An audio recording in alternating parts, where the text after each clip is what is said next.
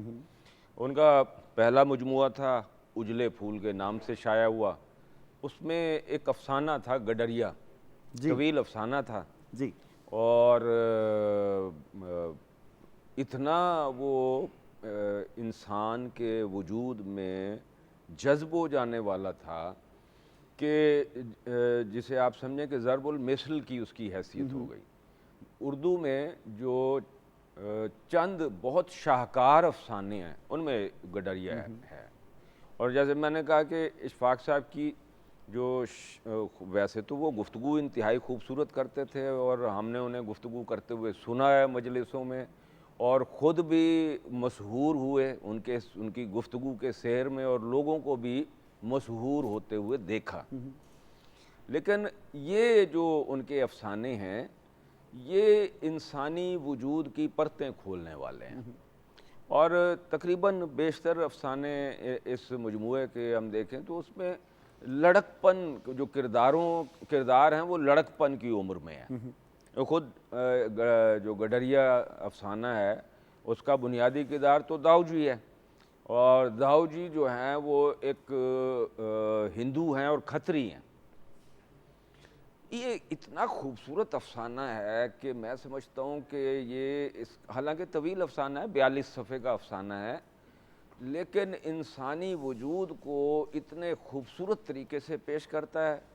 اور دوسرا یہ کہ وہ دنیا جو یہ 40s کا اس کا جو منظر ہے وہ 40 کی دہائی کا ہے، اور 47 کے فسادات پر ختم ہوتا ہے، اور صرف 1.5 صفحہ ہے فسادات کے حوالے سے۔ لیکن اگر ہم یہ کہیں کہ فسادات کے حوالے سے جو شاہکار افسانے لکھے گئے گڈریا ان میں سے بھی ایک ہے، اور ہند اسلامی تہذیب جو ہمیں نظر آتی ہے اس کو پیش کرنے والے جو بہترین افسانے ہیں ان میں بھی اس افسانے کا شمار کیا جا سکتا ہے۔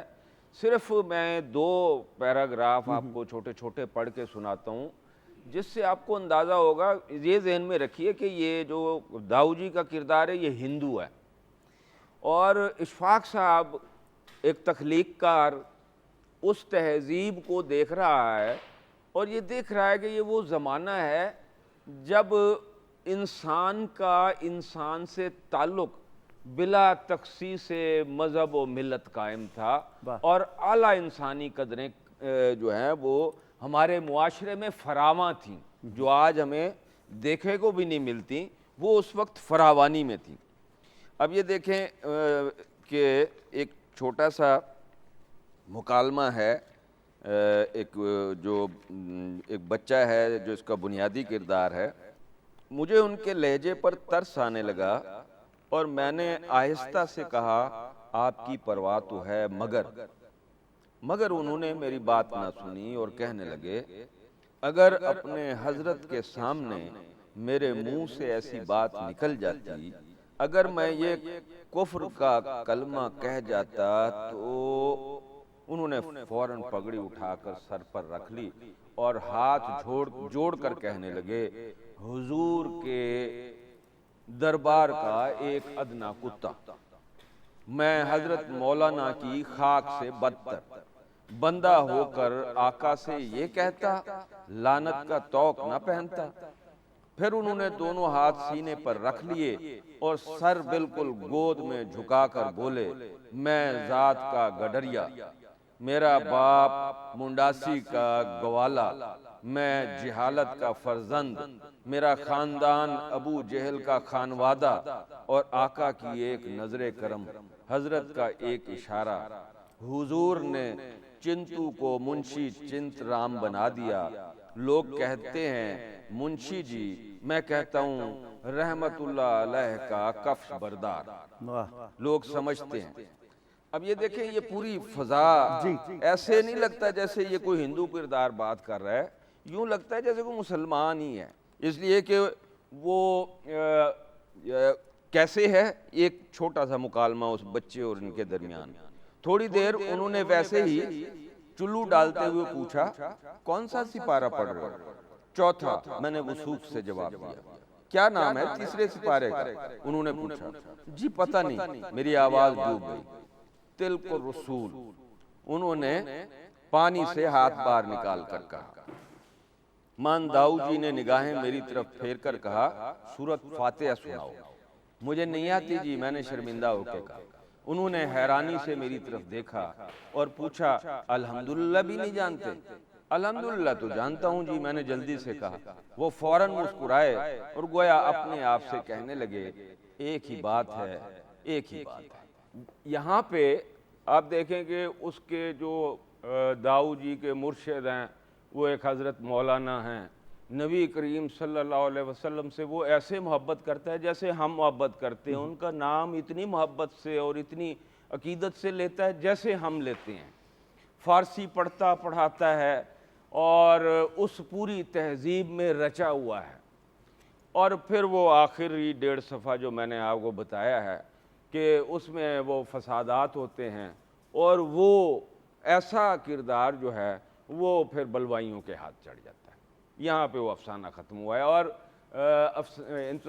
اشفاق صاحب کے افسانے ایسے ہی ختم ہوتے ہیں، یعنی انتہائی گہرے انسانی جذبات و احساسات پہ ان کا اختتام ہوتا ہے۔ اور ہمیں وہ پورا افسانہ ہم پڑھتے ہیں، ایک آپ جانتے ہیں کہ اشفاق صاحب کے مزاج میں تھوڑی شگفتگی بھی تھی، شگفتہ مزاجی ایک تھی، تو پورے افسانے پہ وہ شگفتہ مزاجی طاری رہتی ہے، اور لیکن اس شگفتہ مزاجی کے ساتھ ساتھ ہمارے وجود کی وہ پرتیں بھی کھولتے رہتے ہیں۔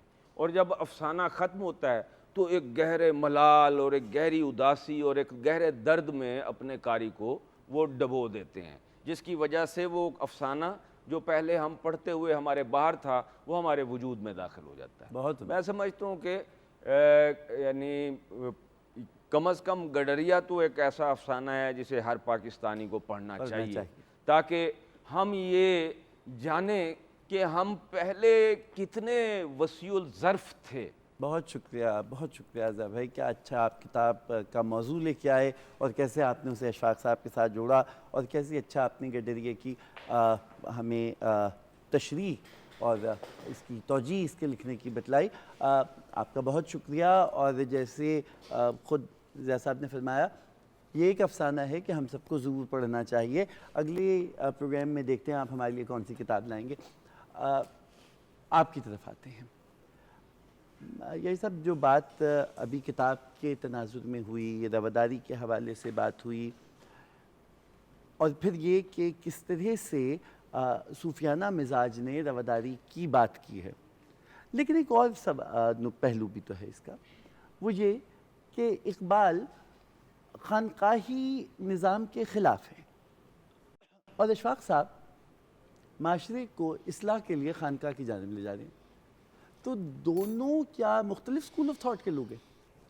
اقبال صاحب بھی درست تھے کہ میری سمجھ نہ آئے ہے نظام خانقاہی، تو تیری رضا ہو تو کر۔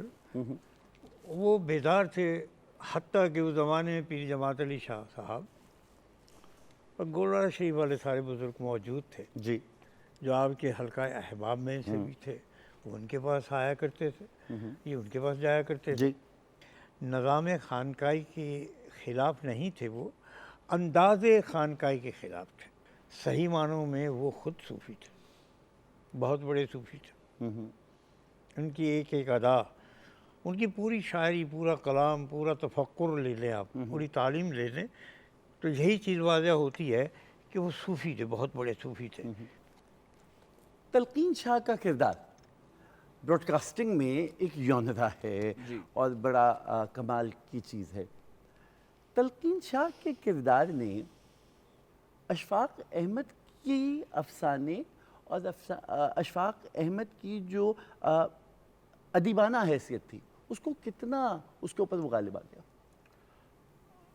دیکھیے یہ جو تلقین شاہ کا کردار انہوں نے کریٹ کیا اور پھر بڑے لمبے عرصے تک اس کو انہوں نے نبھایا، اوڑھ لیا، اس نے عوامی سطح کے اوپر ان کی شہرت میں بہت اضافہ کیا اور لوگ پھر ان کو اسی اینگل سے دیکھنے لگے. جہاں تک افسانہ نگار کا ان کی ذات کے اندر موجود ہونا ہے، میرا خیال ہے کہ انہوں نے اپنے افسانہ نگار کو تلقین شاہ کو کریٹ کرنے کے لیے استعمال کیا کہ وہ جو بات کرتے تھے وہ اس کو خاص طرح سے بناتے تھے، ایک جیسے واقعہ گھڑنا ہوتا.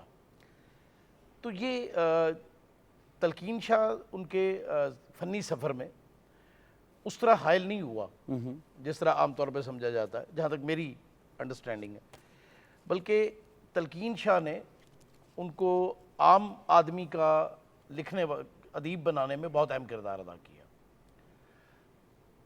جیسا کہ کہا جاتا ہے وہ بڑی عام مجلسوں میں بھی بڑی خوبصورت گفتگو کرتے تھے. مثلا ہمیں جو ان کی گفتگویں ادبی محفلوں میں سننے کا اتفاق ہوتا تھا، جب وہ بات کر رہے ہوتے تھے تو ان کے مخالف بھی سر ہلا رہے ہوتے تھے. صحیح. اور جب وہ چلے جاتے تھے اس کے بعد وہ کہتے تھے اچھا یار یہ کیا بات کر کے گئے ہیں، اس سے تو ہم متفق نہیں ہیں، لیکن وہ ایک ایسا سحر کریٹ کرتے تھے کہ لوگ ان کی موجودگی میں اس کے اسیر ہو جاتے تھے.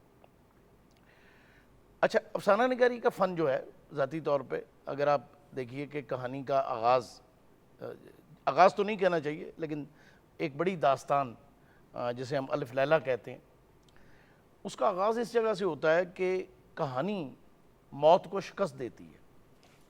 ایک بادشاہ ہے، وہ ہر روز ایک نئی لڑکی سے شادی کرتا ہے اور صبح کو اس کا مرڈر کر دیتا ہے. تو ایک وزیر زادی کہتی ہے کہ اچھا میں اس سے شادی کرتی ہوں. اس کا باپ کہتا ہے تم پاگل ہو، یہ صبح تمہیں قتل کر دے گا. وہ کہتی نہیں، مجھے قتل نہیں کرے گا.